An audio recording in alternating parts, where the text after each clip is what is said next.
Hello, everybody, and welcome back to the Shakedown Sit Down. I'm your host, Mallory G. And today we are sitting down with a former market partner from our ever favorite Monet. I would like to introduce to you our guest today. This is Joey. Joey, welcome to the show. I'm so glad to have you. I am so excited to be here. So we've been talking on and off for a while, exchanging voice memos and just kind of feeling out all of the drama that happens within Monet.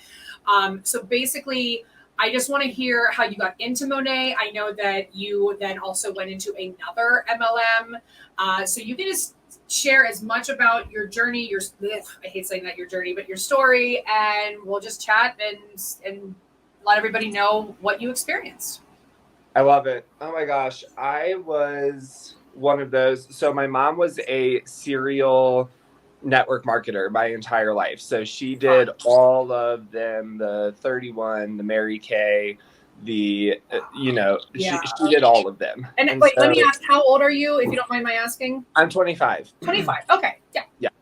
And my whole life, my mom always did those. And so in December of 2019, one of my friends approached me and she's like, oh my gosh, I have this magical oil. You have got to try it. It is literally the best. And I was like, that sounds like network marketing. And and in my mind, like, my mom always told me that, like, she sold the product typically to be able to buy her own product. Like, she never actually sold a product to make a crazy income. And so that was like my idea of what those were for. And so I was like, yeah, I'll try out your oil, like, come by my apartment. And she comes by and it's like the dead of winter in Colorado and everything is dry. And honestly, any oil on my skin probably would have helped make it not as dry, but somehow, some way, this was magic. Like, I was just absolutely mind blown that it could make my skin not as dry as fast as it did. And so about a month later, I ordered it as a VIP customer, and there was a promo going on, and I didn't understand the promo. Mm-hmm. And the promo was like buy $84 a product or something, get a grab bag for free. So I bought the oil, and then I got but the girl who I was enrolling with, and like, this is not against her at all. Her and I are actually like the best of friends still. But she was like, yeah, with the grab bag, you'll get a shampoo, a conditioner, the Rejuvenate treatment, it was the Rejuva Beads treatment, like the leave-in conditioner or whatever, and then like one small product extra. And I was like, cool. So for $84, I can have my entire line that I need of like hair products. This is great. So ordered it and became a VIP customer. And then when around was this? Do you remember what year, like how long ago this was? Yeah, I became a VIP in February of 2020. Okay. So right before the pandemic really hit. Gotcha. Okay. Literally. Yeah. And then there was a promo shortly thereafter to become a market partner. And so I was like, you know what? Yeah, let's just do it. Like, this looks like it would be a fun time. I got on a Zoom call with the girl that had signed me up as a customer and then her upline.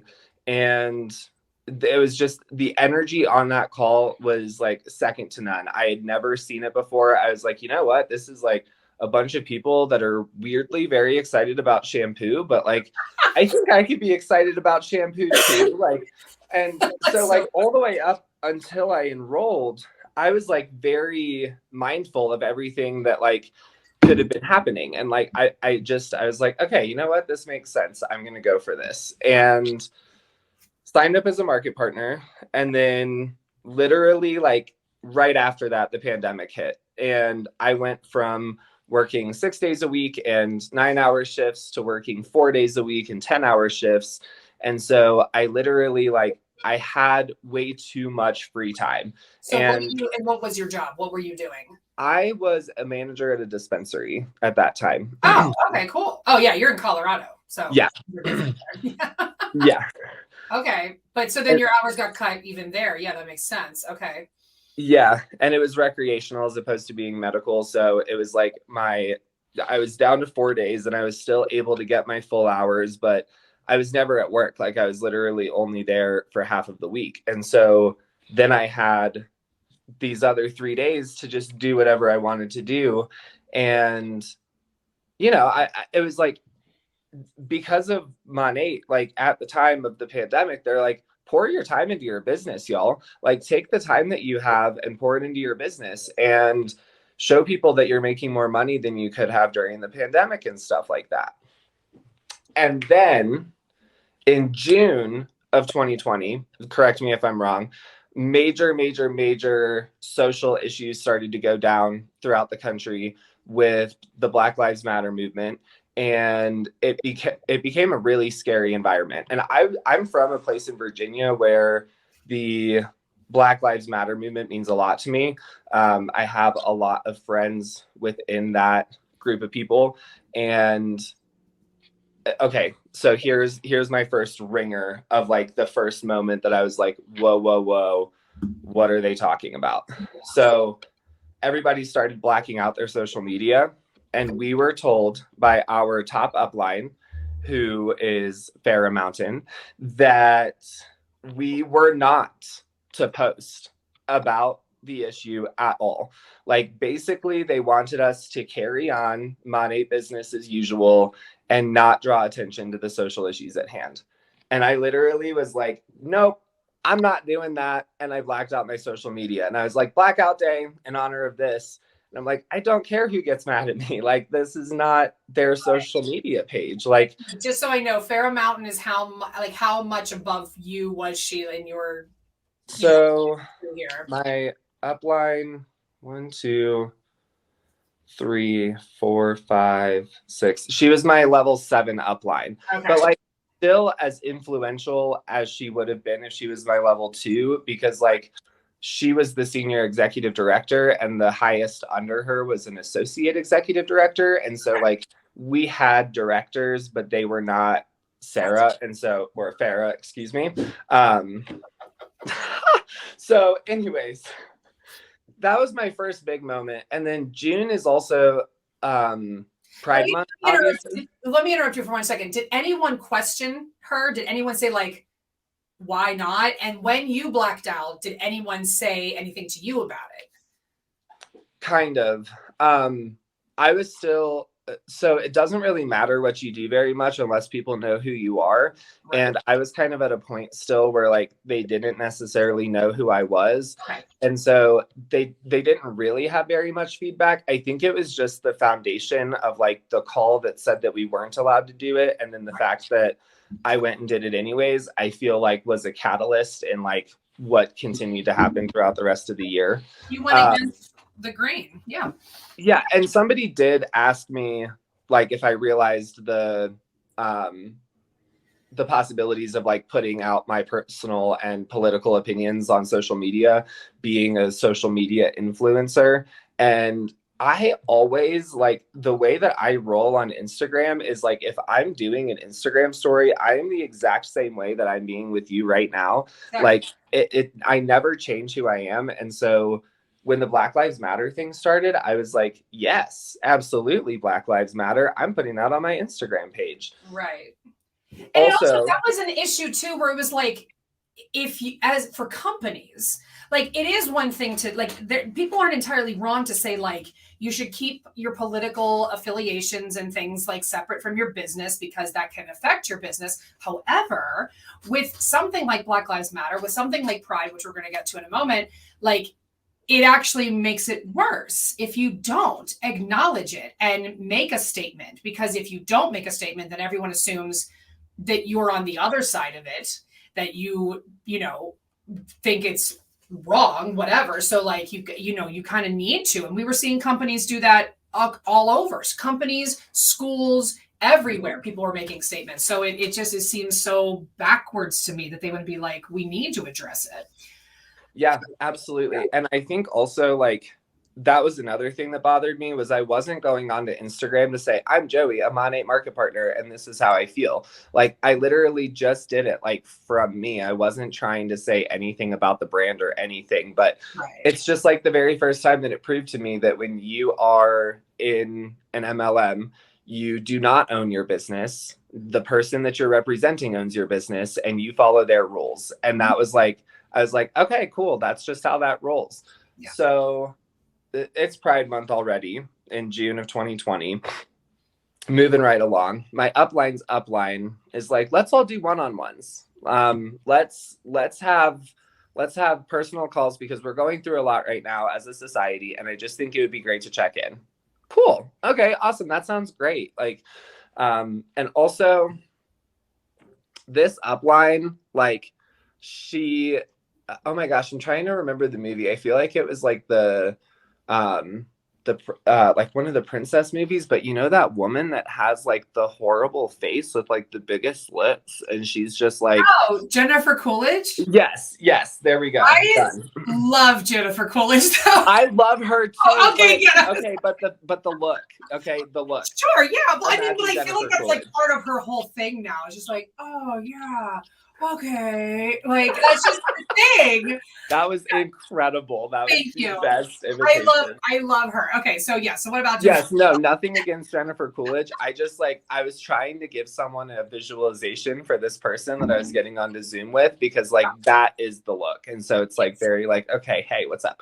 And then we get on this call and it's like, I don't know what I'm doing wrong. Me, Joey, I'm not hitting a rank. You know, I'm really not advancing very much. And I would love to make this business a thing.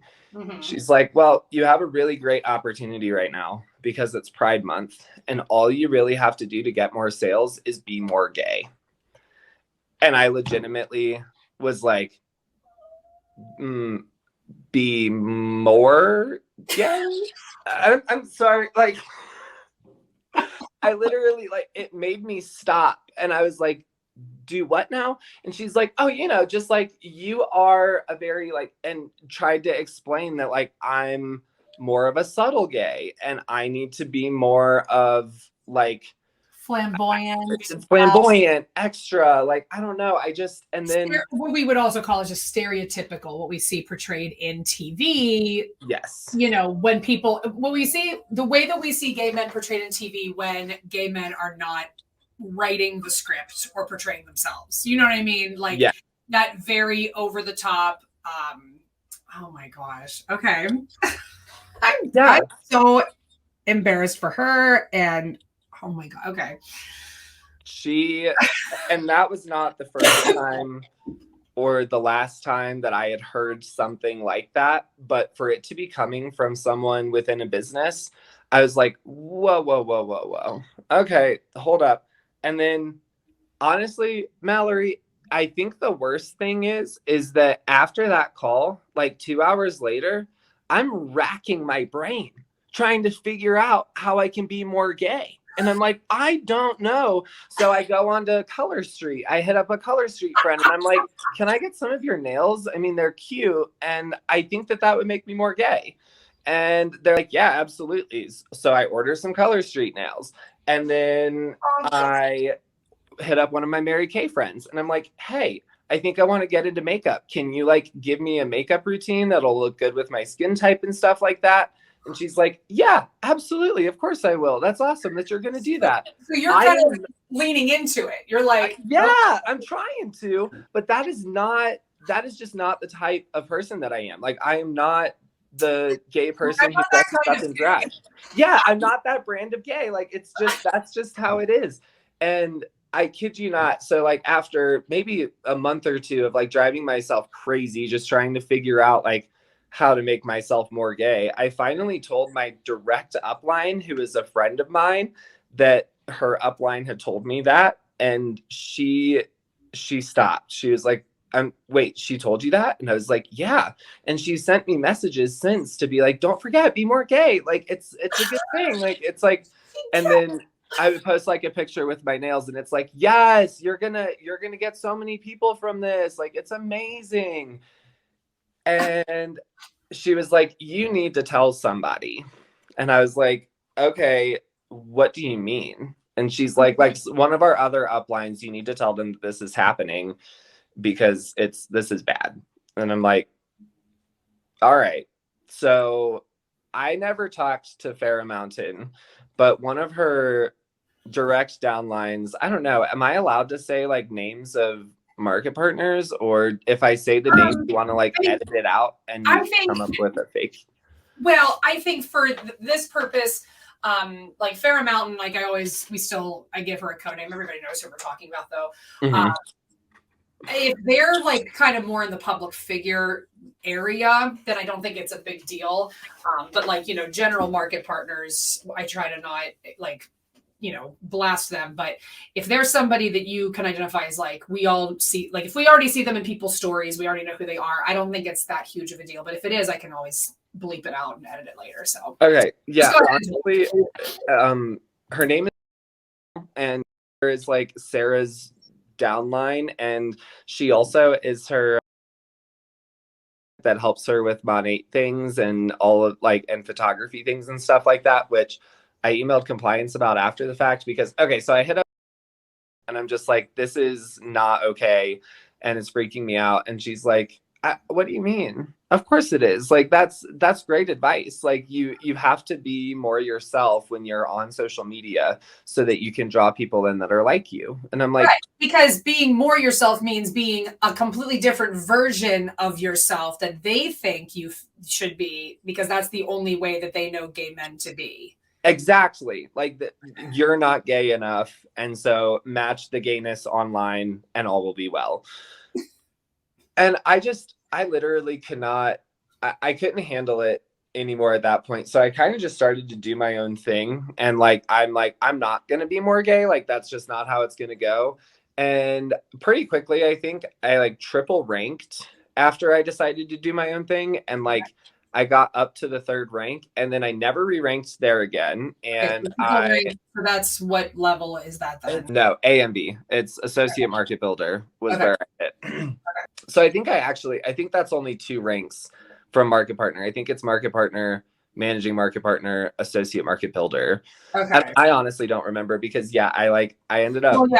I mean, because so many of these trainings too, they're like how to get your MPs to MMB, because I think MMB is like that. And from what I've been told, most people can't nudge past MMB. Like once they hit MMB, they're just stagnant and they're just treading water. So yeah, sounds about right. And that was where my mentor, she had made it to MMB and I had made it to AMB, and then like that was it. And we would always talk about we both like we were doing all of the things and we were progressing the right way, and then like all of a sudden everything just it stopped, and it was like couldn't really figure out why at the time. Now I know that it's because the market was extremely saturated, and I live in a county of 15,000 people, so there's not very many people to market to here. And we're also not in an area that people really care about their hair care. Like we're more in a place where let's go to the hot springs to wash our hair because it's a hippie place. So. Everybody is just like super liberal and super high and totally great. But honestly, like that was what initially pulled me away from Monat, was the idea that I couldn't be myself and be successful with their company. And then the various things that honestly I could go on for 3 hours about all of the craziness in Monat. But I think that the craziest is that video like where Sarah's on Zoom and she's like this, and she's like, sometimes you just need to do it yourself. And you just to figure shit out yourself. I was on that call, and that was legitimately the last Farrah Mountain call that I had ever gone to, because I was like, this bitch is about to sit here and tell me that she's here for me and she's excited for my business, but actually no, like you need to figure shit out on your own. Do you follow the MLM Boss Babe? Yeah. Yeah, I mean, she uses that clip relentlessly, and it's so perfect. It's so funny because she'll be like, oh really, you're there for us, and then it cuts immediately to you just need to figure this shit out on your own. Yeah, 100%. I know. I love that account so much. She kills me, and it's like I'm like, yep, preach. This is facts. And honestly, okay, so then later on in my Monat journey, so last February and March, it just started to be like February, March of 2021, it just started to be like, I could feel the toxicity every single day, and it was making me like generally uneasy. And I was starting to get to a point where like I was feeling associated with the people that were being toxic, and even though I wasn't being toxic, you know. And I think that is really what sparked me to start looking elsewhere. Like I wanted to maintain another stream of income. I thought it was really, really good, but I also didn't want to be with Monat anymore. So I don't know. I just opened myself up and talked to some of my friends. And one of my friends was like, hey, a friend of mine invited me to a call. Do you want to come? It's about her new business opportunity. And I was like, yes, absolutely. I'll come. Because the friend that my friend was seeing, I had been friends with Monat. And so I was like, if this girl is in another company now, then maybe that means that that's like the next company to go to after Monat. And she and I had done like a live, and she ran a pretty big account with the company. And with Monat, I mean, and so I was just like, she's got pull. Like, this would be the right person to enroll with a company like this if I were doing it. So like, it all checked out.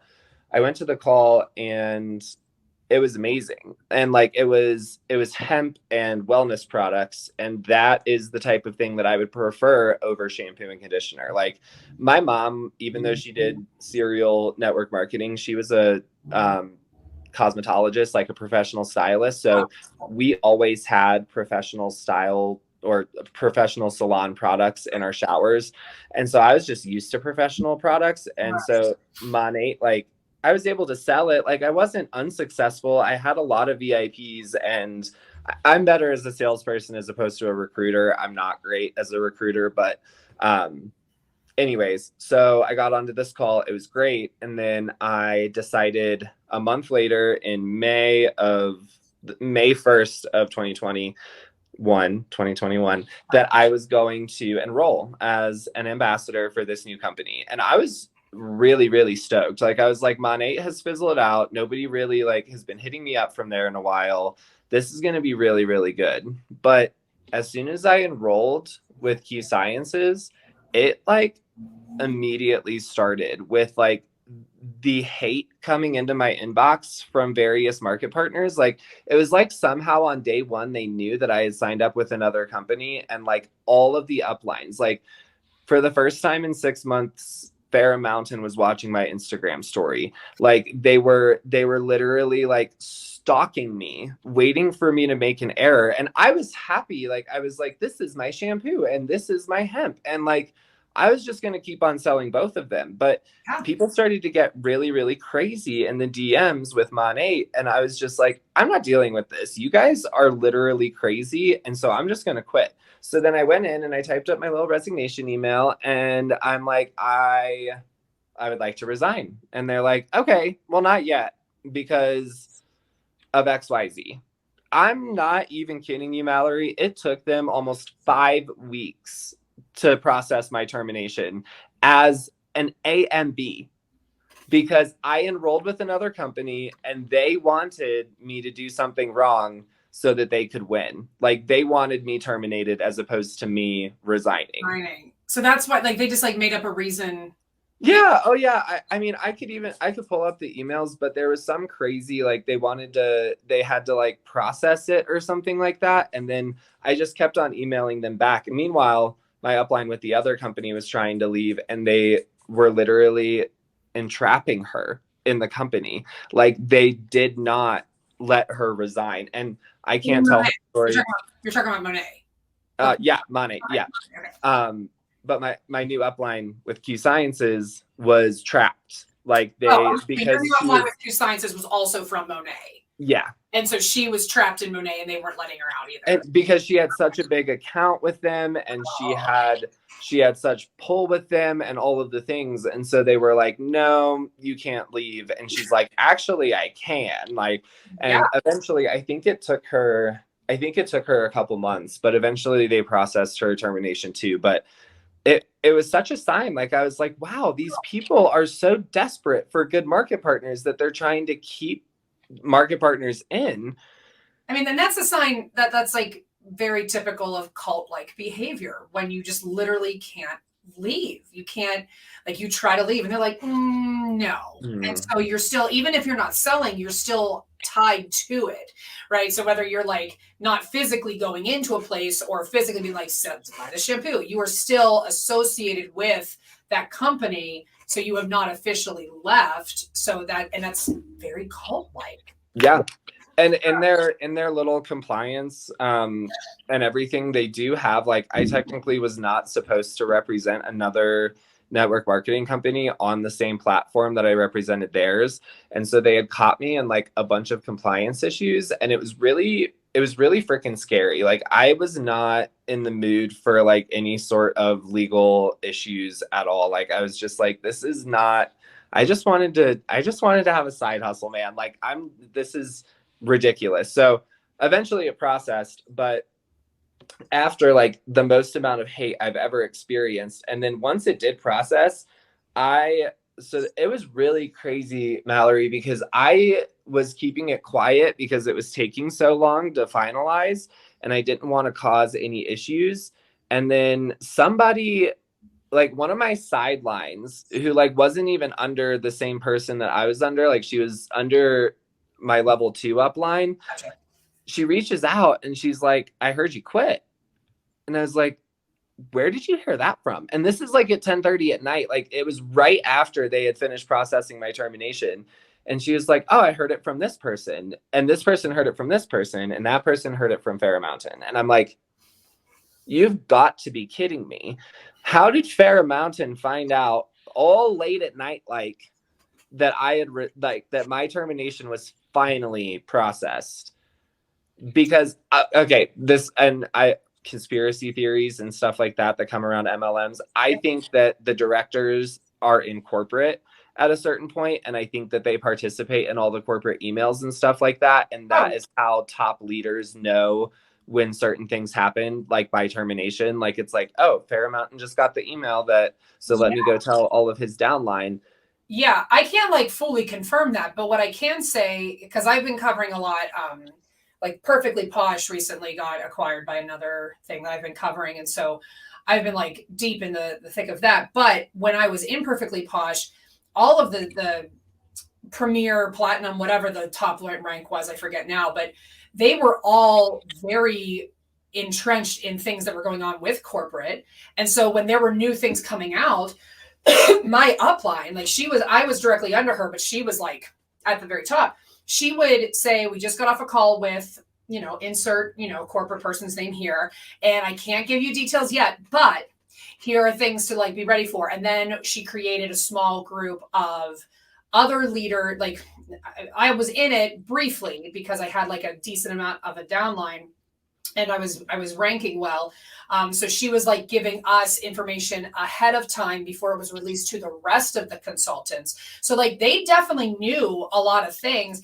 And I really believe that that's true across the board in all MLMs, because I hear it all the time. It's like, once they get to a certain rank, the director, whatever, they get included because there's so few of them. So they get included in those emails and those conversations. So it's very likely that Fair Mountain was aware of it, but it's just so interesting to me that she then felt the need to tell a bunch of people, which I guess, when people quit a job, let's be realistic. When people quit a place you work, you do talk to people like, did you hear so-and-so quit?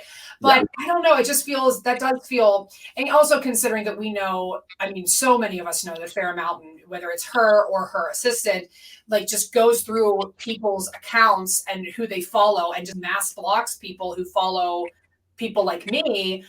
Like what are you doing at 10:30 at night? That this is like your focus. It's like, I in my mind, it's very movie-like where she's just sitting at home like, oh, Joey quit. Oh, and then I'm a block. And like, it's just like your villain type thing is how I picture it. It's really insane. Yeah. It's almost, I don't know. Watching Lula Rich really validated a lot of the feelings that I had about Monat, because I was just like, whoa, okay, hold up. Like that. So there is more of a culty thing around this whole idea. but I was still okay. So the reason that I joined Q Sciences was because they marketed it at the beginning as like, you never have to promote out an AMB. You never have to promote out an MMB. And that was what drove me crazy about Monat, was that like, I didn't have people that wanted it as much as I did underneath of me. And so I was never going to go up those ranks. Right. Whereas it sounded like with Q, with only needing 2 people and then them needing their 2, it seemed like it would be a thing. And that was really what brought me into Q, was the product and the way that the compensation plan was built. And correct me if I'm wrong, because I know that there was somebody months ago that I talked to that was in Q Sciences. It was around the time that one Q Science girl got so mad at me. And she said that she still was technically in Q Sciences. And it's because like you have a set monthly, like they tell you exactly how much you're going to make each month. Is that right? Do I remember that right? So like, it's not like this guessing game. It's like, you're going to make this much if you have, and you can like budget, I guess. Yeah. And that's accurate. So with Monat, like your paycheck would depend on your recruitment for that month. So right. Like how many VIPs bought and how many market partners you recruited. With Q Sciences, if you had X amount of volume, you got X amount of money. And that was actually great. And I used to work in the cannabis industry, so it's kind of my jam. And so I didn't have any issues selling the product at all. And I started to progress pretty quickly. And my paycheck was actually halfway decent with Q Sciences. I mean, yeah. It worked. It did the trick. And like, it was way more than I made with Monat. Like with Monat, one of the other reasons that I quit was my dad is a tax accountant. My adopted dad is. And when he did my taxes for 2020. Yeah. He said that I spent twice as much as I ever made with Monat. And so it didn't matter if I stayed in the company because it wouldn't affect my taxes. And I was like, wait, I spent that much? Like, I don't know what. And it really blew my mind. And so last year in 2021, I actually did make more with Q than I had to spend. But I also did that off of the necks of however many people were under me that were putting in their monthly orders. Q Sciences has a monthly auto ship, which is kind of not my jam. And it has to process by the 5th of every month or the 4th or something like that. And so that doesn't give you a lot of time to be like, do you still need this, or to cancel? Yeah, exactly. And then it always bothered me that it was right around the same time as rent payment. Like I was like, people don't have money for a bunch of product at this time. And then for a while I was only buying things that I really needed, and it was a 30-day supply. So that was nice. But eventually I started to get to a point where I was stockpiling product. And I also watched Lula Rich again. And then I just started to look into myself, and I was like, what in the world? Why am I doing this? Like, and I've been making a decent income from Q Sciences since about December, up until I resigned. I resigned at the beginning of May. And up until then, I was making a decent income, but I was not doing anything. Like, I never hit up the people underneath of me. I talked with a couple of them because they were my friends, but it just like, I wasn't doing it. And then I was still making the money on it. And it just started to really bother me. And I was just like, this isn't right. Like, I'm actually extremely passionate about my 9-to-5 job. I work in the short-term vacation rental industry up here in the mountains. And so it's like, it's very high pace, and I love it. I'm obsessed. And like, it's been super rewarding for me too. Like, one of the things that MLMs always say is like, okay, pause for 1 second. I have to say this, because the amount of times that I posted getting paid from my couch, like just sitting here and getting paid. And that's what happened last night. I was watching a movie and my direct deposit from my 9-to-5 hit. Like, that is what happens. Like, people need to stop being so brought into this idea of getting paid wherever, because like yeah, that's what happens. Like, if you work 2 weeks and then you go on vacation, you'll get paid on vacation, because that's how direct deposit works. Like, that's how PTO works. Like, yeah, 100%. It's just like, it's really funny to me, because it's like they take things that happen normally and they make it seem like it's this big deal. It's like It's like, so excited to be breathing H2 or H2, breathing oxygen in this room. And you too can breathe oxygen if you get a room like this. And everyone's like, but I have oxygen everywhere. I don't need all over the place. Like they make these big things like, oh my God, I'm so excited I have trees outside. And everyone else is like, so do we. Like, why is this? It's like all these things that are yours are probably better. Right. Like, right. It's just like things that are normal that happen for anyone that has any kind of job. They're like, yes, but did you get paid while you're sitting on the toilet? Well, and then also depending on if I was on the toilet or not. That bothers me as much as it bothers me when they talk about things that don't normally happen and make them like a big deal, like going to convention and, oh my gosh, we're going to drop a product launch while you're at convention. And this is an all expenses paid trip, even though it's not. And we're going to make you work for the entirety of it. Like we're going to drop all of these promos so that then you have to work the entire time.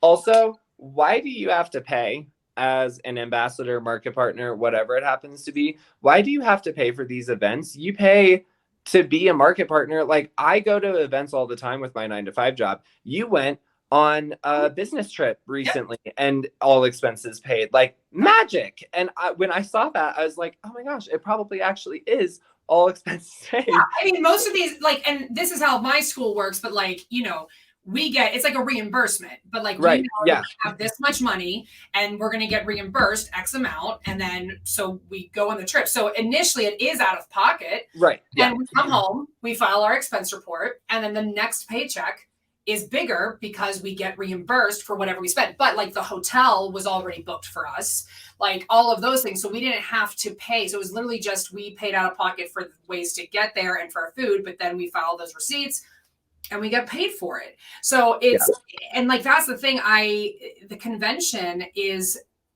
it's wild to me because when I was in Posh, I desperately wanted to go to convention. Like they make it seem like so fun and you got to be there. And if you're not there, you're missing out. And I was like, oh, I can save up, but like, why am I saving up? Like this, it's just, but you know, realistically, an MLM could not probably pay for everybody to go to convention. You know what I mean? Because that's like, that wouldn't be profitable for them. So it's just, yeah, the convention things are so dumb. They're so dumb. I'm so thankful for, this is going to sound crazy, but I'm thankful for COVID because it prevented me from ever being able to go to an in-person Monat event or Monations or whatever the hell they call it. You know what? It's really good that you said that, not to be like, we're thankful for COVID, but as tragic and awful as COVID was, it like taught us a lot of things. And like I've said before, it fundamentally changed who I am and the way that I function in like a day-to-day life. So even though, could I have done without it? Probably. Yeah. I mean, we all could have done without it, but you know, it's always good to like, at least look at something like, okay, well, what can we pull that was positive from COVID? And like, that's a positive for you. There's positives for me. You know, even though there were a lot of negatives too, like my mom didn't meet my baby for 2 months because I literally had my daughter the day they shut down schools here. So we were quarantined for, you know, all that time. So my mom didn't get to hold my daughter as an infant, you know what I mean? Like things like that, like things that were just like devastating, but you know, but anyhow, we're getting off topic, but yeah. So I understand you're thankful that you ended up not being able to go. I was never able to go to a and then last year they had their Monations in Atlanta, I want to say. And at the time that they were holding it, Georgia actually had a law in place that you couldn't have any large event without having a mask mandate in place. Still did it. And I was still getting all of my Monat emails. And so I knew what they were planning for Monations. And so I created a fake Twitter account and I started to like catfish Monat and the Georgia Attorney General to be like, hey, Monat's about to have this event in your town and they're going to do it really, really wrong and cause an outbreak and it's going to be really, really bad. And I just like 3 times a day, I would just post something as like this ornery catfish that's like just being bitchy. And like every once in a while, like I knew that they saw it because they would like post something and then finally Monat sent out an email that was like, we will have a mask wearing section at our Monations. And I was like, I remember them saying that.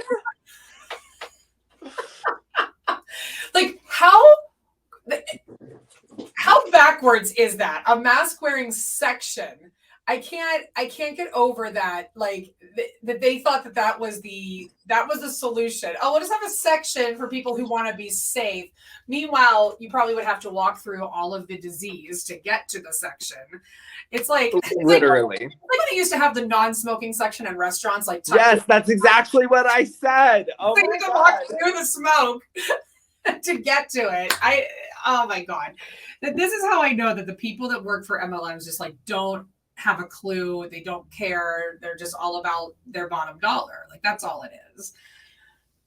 Absolutely. Well, and then I think also like to add to that, I think that some people honestly remain in network marketing for the community too. Like I think that some people are so genuinely lacking community and friendship that they'll take it in any version that they can get it, and sometimes that means network marketing, and like it's impossible to navigate. It's like 100%. 100%. And it's also, it's sad because like, so that's I'm not going to get into that. Actually, I just changed my mind. That would have been awkward for us to talk about. Okay, recently you interviewed somebody and they talked about how the anti-MLM community was a community that they could turn to in their time of need and all of that stuff. And that's exactly what you guys are. And it's sad to me that people turn to network marketing for this community and they can't leave network marketing and come to people like you for the same community. Like it just, and that's why I said that it would be uncomfortable to get into, and we can edit this whole thing out, but it just we can't edit it out. We can get into it. I don't care. We can talk about it. You were so nice to me. Like I was like, yeah, I'm still in Q Sciences, but I definitely want to talk to you about Monat. And like, you were like, I get it. Like, wait for that money, get that paycheck. Don't worry about it. And I'm like, oh my God, yeah, that's exactly what I'm doing. Thank you for saying that. And so to watch people after the fact go and bash on people who are just literally there to help, like it's taking the MLM toxic culture and moving it over to your after MLM life. And like, that's just not like, you have to unlearn these things. Like you have to look into your own self and be like, okay, I was taught to have really toxic relationships with people, and now I don't have to do that anymore. So how do I do this? And it's hard. It's like, I've been unlearning since the day that I left Monat last year. Like it's been a very hard process, but it's worth it because the way that you act in MLM is just, it's wrong. Like I haven't seen it done right yet, as far as not, I don't know. It kills me. Well, and you know what's interesting? I talked about this a little bit on my story last night. When we talk about the community of anti-MLM and how I entered this community and how I started creating content, I see it now. I see it completely now. I was doing things that I saw other people doing. I was creating content that I saw other people doing because I was like, oh, I can do that, which is similar to when you join an MLM. You see people doing something and you're like, I can do that. I would be good at that. So you start. And so that's very similar. That's what I was doing. Now, that's not necessarily for everybody that's a creator in this community, but like, I can say that there are definitely some people I know of that like, that's literally what happened. They were like, I want to do that. I want to make commentary. I want to do it. And the way that people, end up behaving or talking about things in private messages, I was just going like, whether, it was kind of a cognitive dissonance situation where I was like, oh, maybe I shouldn't talk about this, but everyone's talking about it. So I'm going to talk about it, or I'm going to message somebody about it. And I started behaving in a way that everyone around me was behaving. And I ended up being the one that they were like, whatever. And as much as I don't want to say that I'm like thankful for May, because May sucked, it really like let me look at, all right, how am I behaving? And how did I start behaving this way? And I'm like, that's not who I want to, like, that's not me. That's not who I want to be. I'm not mean to people. I spent a night and I went back and watched a lot of my old videos. And I was like, all right, maybe I wasn't super mean, but some of these did border on like, is that mean girl? Is that a little bullying? Like, you know, and I realized it was because when I was in Posh, you know, and we're seeing this happen with Posh, like Posh is a reason, Posh is showing us what happens when an MLM tries to not be an MLM. Because nothing was toxic about Posh. They did things that were unintentionally manipulative and concerning, but I didn't see it until I found Roberta Blevins, until I watched Legal Rich, and I was like, oh my God, we're doing all those things. But the community was not toxic. So I didn't have that exact experience, which makes it make sense that I would fall into that experience, that behavior. And so I, you know, in spending a lot of time with the people I now associate with, I was like, I got into this to help victims, to talk to people like you and not make them feel shame, not make them feel bad, but you know, to realize that anti-MLM is a spectrum, and some people can still be in MLM or leaving MLM, but still want to support. Like, I just had an interview with a current Posh consultant 2 days ago, and he was like, I'm never going to join an MLM again, but I'm still going to support my other friends who are in it because I know that they need these sales.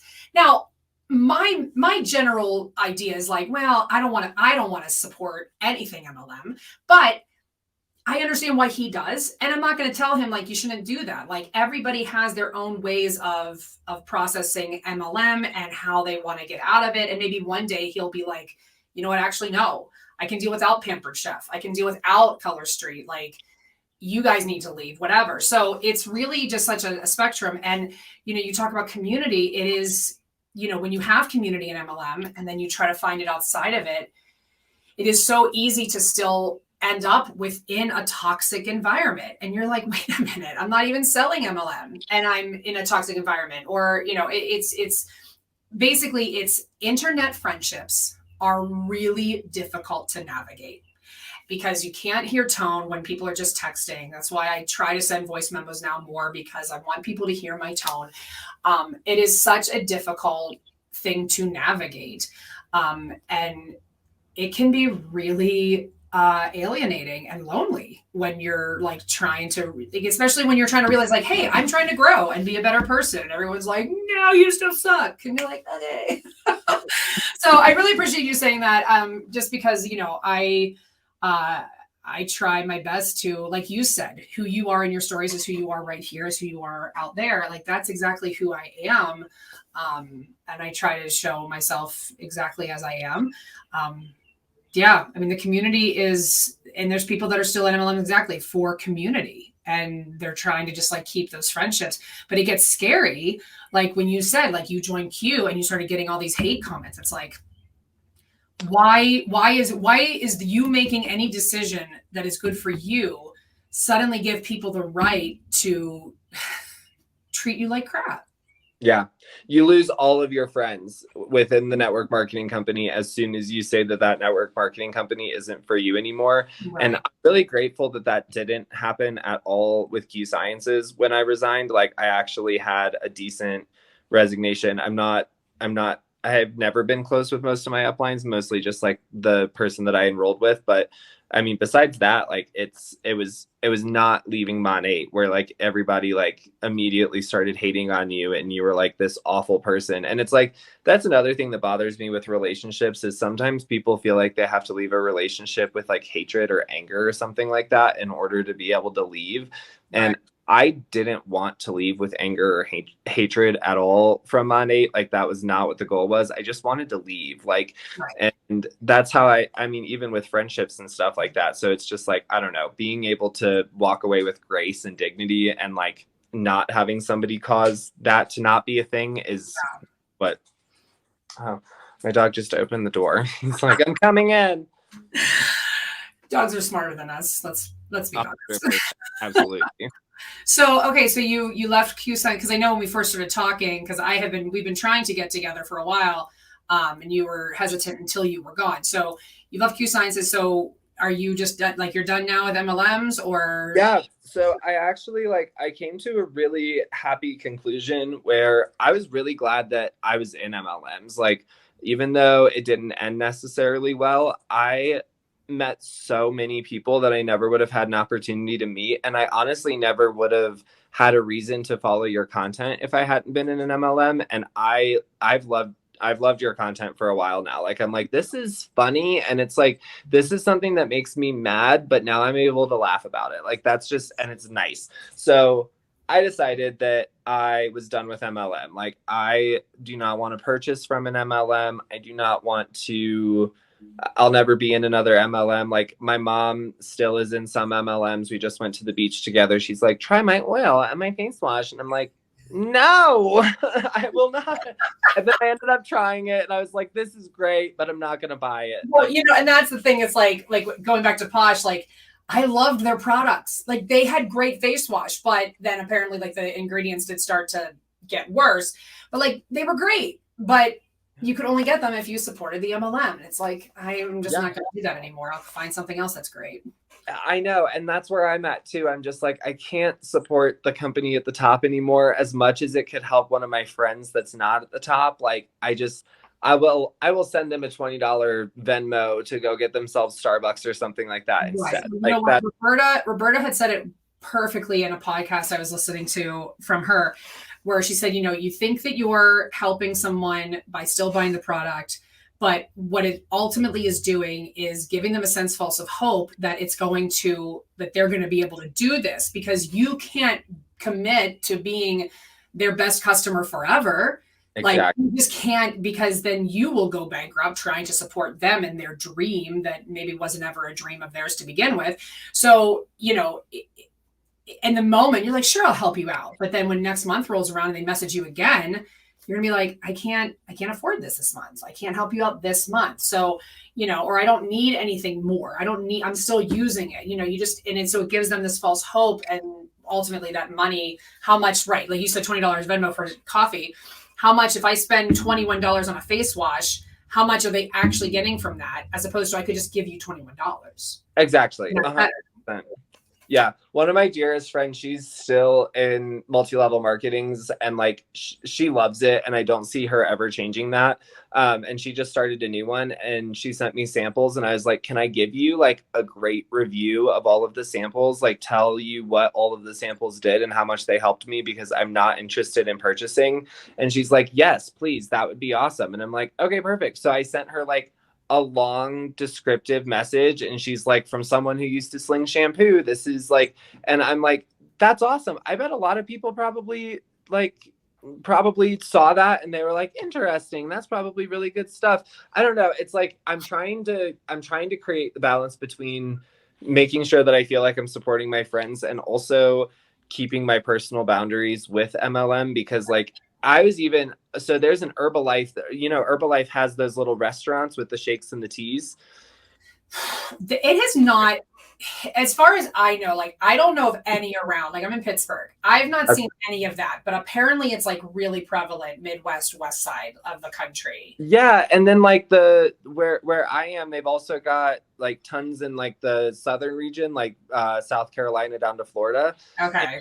So I go to Steamboat every week and they have a shake and tea place. And so after like maybe 5 times of being in there, they're like, you can make your own shakes and teas at home if you become a customer. And I'm like, that's a good point. Like I might as well just do that. And so I became a customer. And then every single time that I came in there, they're like, don't forget to put in your order.